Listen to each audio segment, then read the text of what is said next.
Hey guys, welcome back to my channel. So this is another quick one-take video about some things that are going on in my mind. And I do want to talk about why I overshare, because a lot of the times people in my real life will say to me, oh, I love that you shamelessly post whatever, or that you talk about things that most people don't talk about, or you're so brave for talking about certain things. And I just wanted to elaborate on some things. Even people in my real life will notice that I talk about things kind of shamelessly.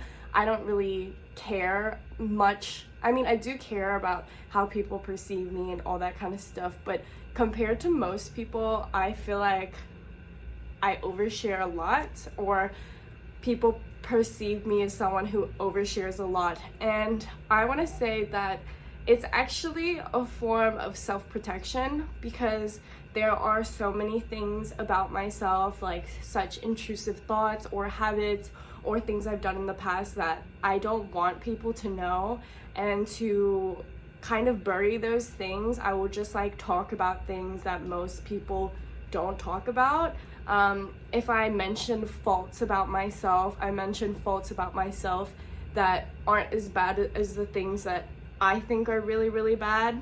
So it's kind of a way to like throw people off the scent of who I really am. Or, you know, it's almost like when you share so much about yourself, like the deepest parts of yourself, it means people can choose to like you, can criticize you, choose to like just own you as a friend or whatever.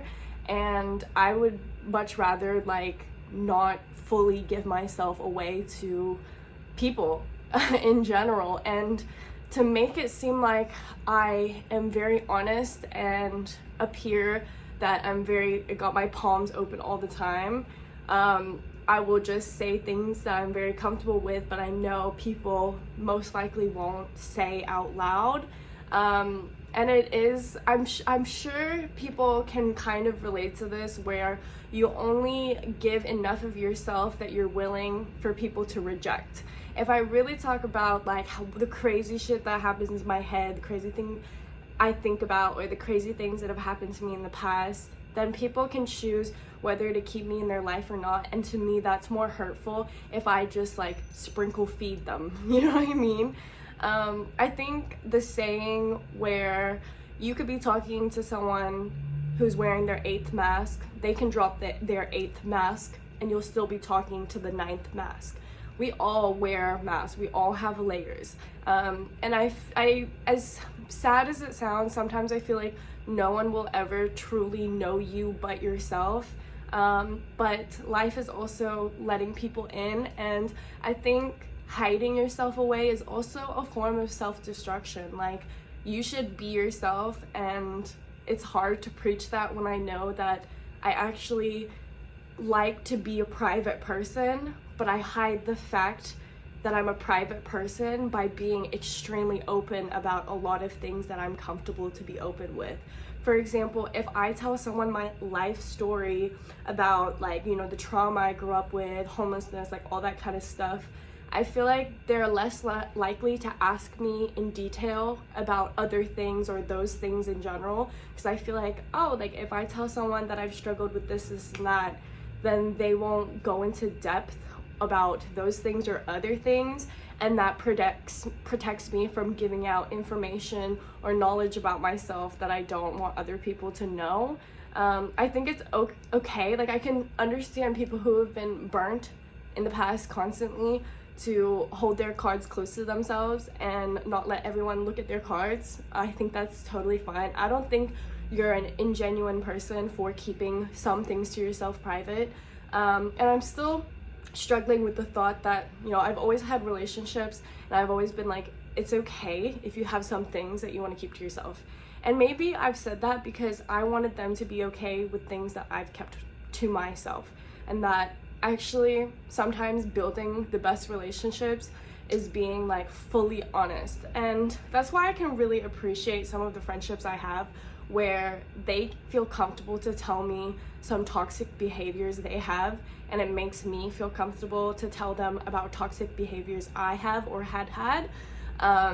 And that's why I can really appreciate having friends that are also a bit like shameless and like, yeah, I messed up in this regard, or I've done this in the past, or I've been crazy like this as well too.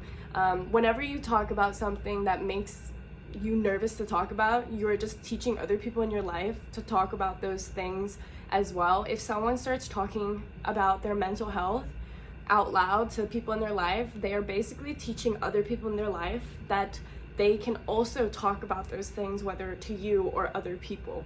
So let me know if any of you guys can add on to this conversation. I know it's so random and super short, but does it take a lot for you guys to open up? And when you open up, do you still not fully open up? I can't blame people for like I can't blame people in my life who truly like try their best to get to know me and still feel like I'm holding back, because that's the truth. It's not a lie. Like, I do kind of want people to see me as someone who is very open about anything, but in reality it's just my way to like throw off the scent of that I like to keep a lot of things to myself as well.